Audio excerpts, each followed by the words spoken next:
Hey everybody, this is Harry with another community chat. Something I'm good at and piss James off. Community chats. Community chats. Anyway, Ian last week posted a video, or not actually, I'm sorry, he didn't post a video. He posted on Facebook saying that after him and James do their 1001 movies, that they were hanging it up, calling it quits, kicking the bucket of YouTube. At least taking a break. The Statler and Waldorf of YouTube are retiring. And it bothered me. I mean, we don't get a lot of views. We do this for the fun of it. I'm not making any money off of this now. Obviously, on either James and Ian, they're uh, doing it for the fun of it, for the love of movies, and sharing our thoughts and thoughts and what we think of these films that we watch. And we have influenced each other over the years. I,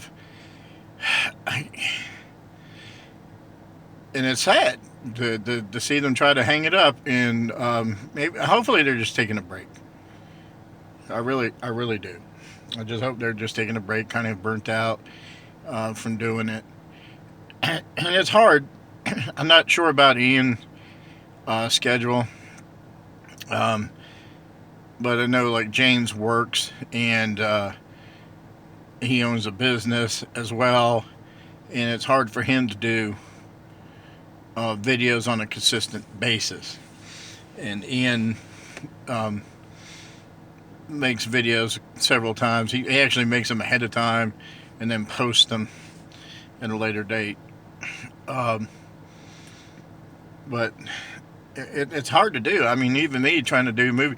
I have 5 children living at my house, and 3 of them are my grandchildren. 4 of them are my grandchildren, and there's never a quiet moment. That's why I have to do mine in the car. If I get a quiet moment, I try to do a video, movies or whatever. But it's hard to. It's kids screaming in the background, coming in, pop pop pop pop pop pop. But they need the attention. So I do these after work. But I know how hard it is for those two to do it on a consistent basis. And they always come up with ideas to make videos like the A to Z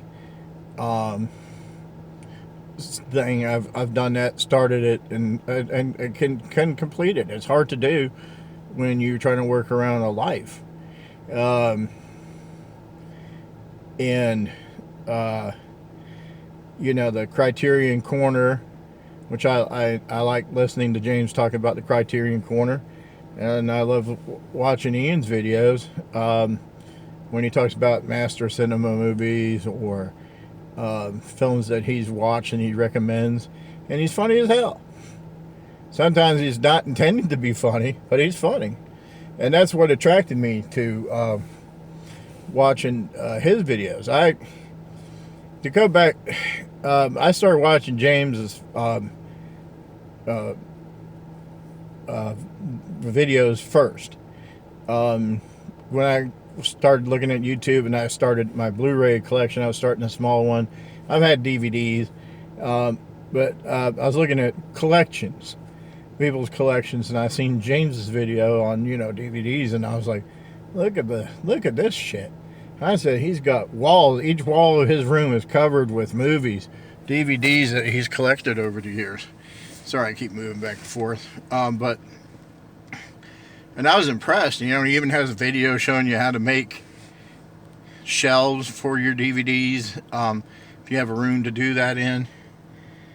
And then he was doing movie reviews. He would do the I think it's Wheelersburg Cinema, that he attends, and he was doing those videos. What movies he's seen at the theater, recommendations for DVDs. He never really did haul videos, but he would talk about films, and that was his passion, talking about films. And then he had the puppets, Zig, and he was doing that, and he got a green screen, and I was like, oh, I was kind of like watching him progress. And he had a podcast with his wife Robin, and he always tried different things to gain interest, get an audience. And he's still very interesting. I mean, I still watch his videos. Kind of creeps me out when he don't wear no shirt when he does the videos, just like Ian. But anyways, I found Ian through James as a recommendation. He was known as Forkerball back then. And I watched him, and I was like, I didn't know he was from Wales. And then I was like, oh, this is a nice English bloke. And I just liked the way he talked and his sense of humor. And interested in watch his videos. Then to find out both of them were in a group together. Cinema 100, I can't remember the name of it. But they were in there with Scott Green and a few other people. Puck Bond, another YouTuber.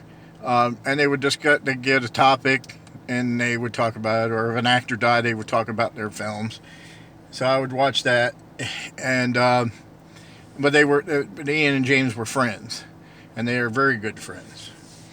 So I enjoy watching both of them over the years. And it's sad, like I said, to see. And they're like family. They invited me into their clique, their circle.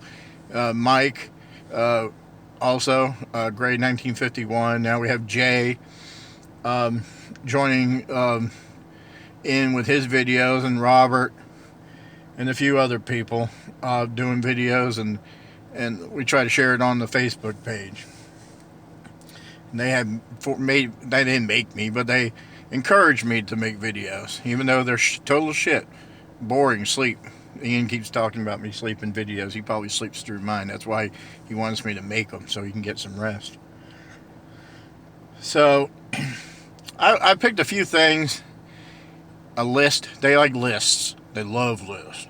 So so I picked a few things from James and Ian that over the years that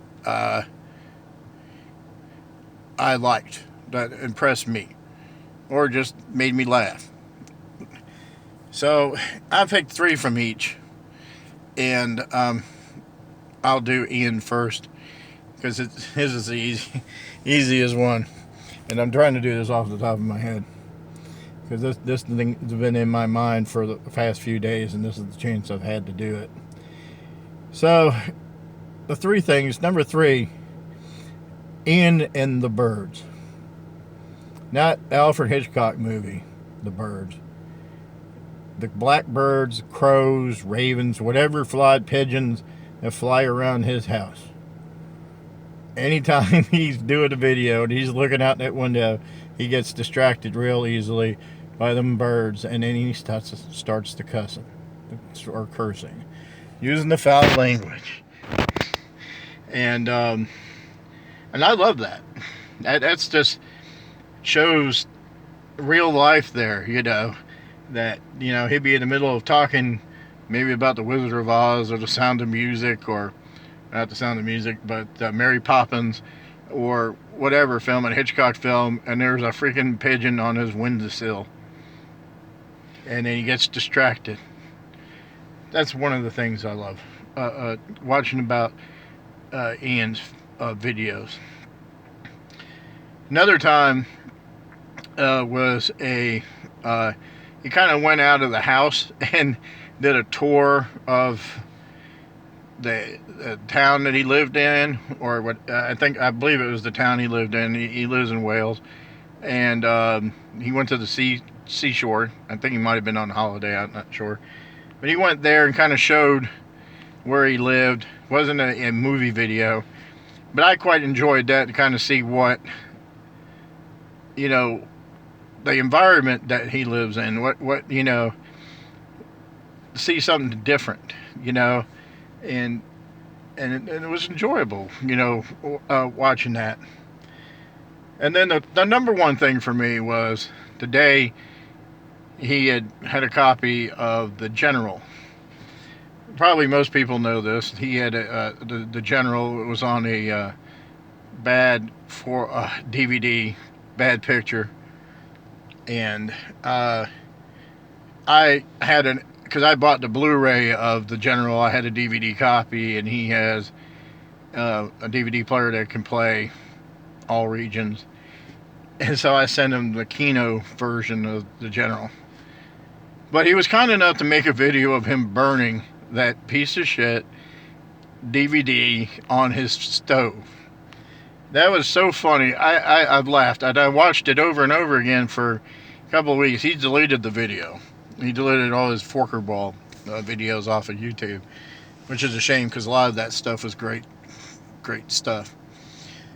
But that was my number one thing, was him, Ian, burning that DVD of the general, public domain shit.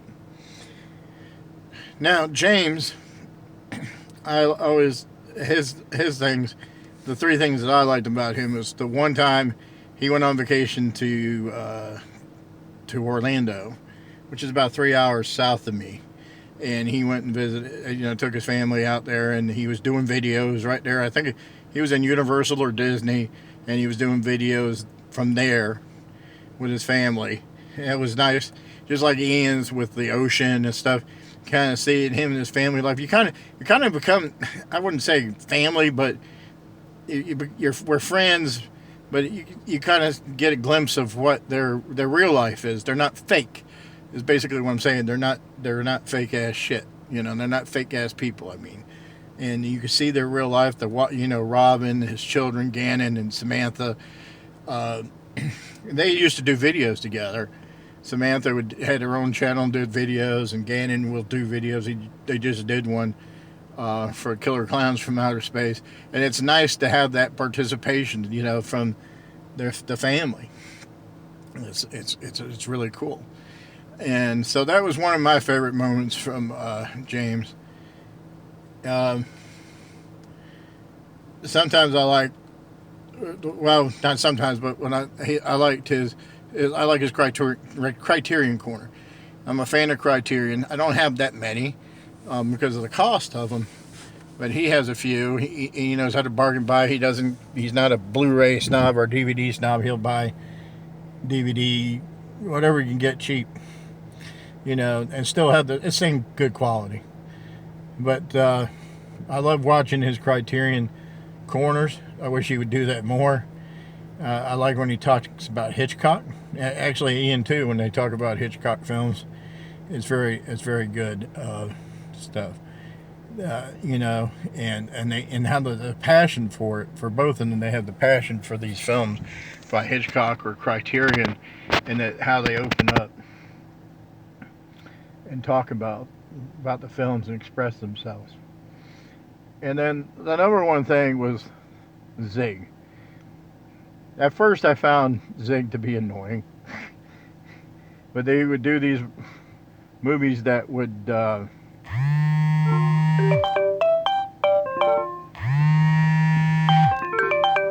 wife's calling.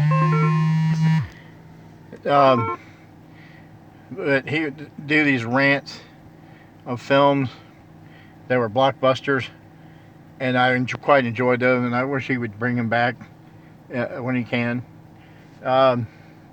Anyways, that's me. If anybody has any thoughts or your favorite Ian and James moments, DVD Collector 1974, or all things film, post them. Make a video.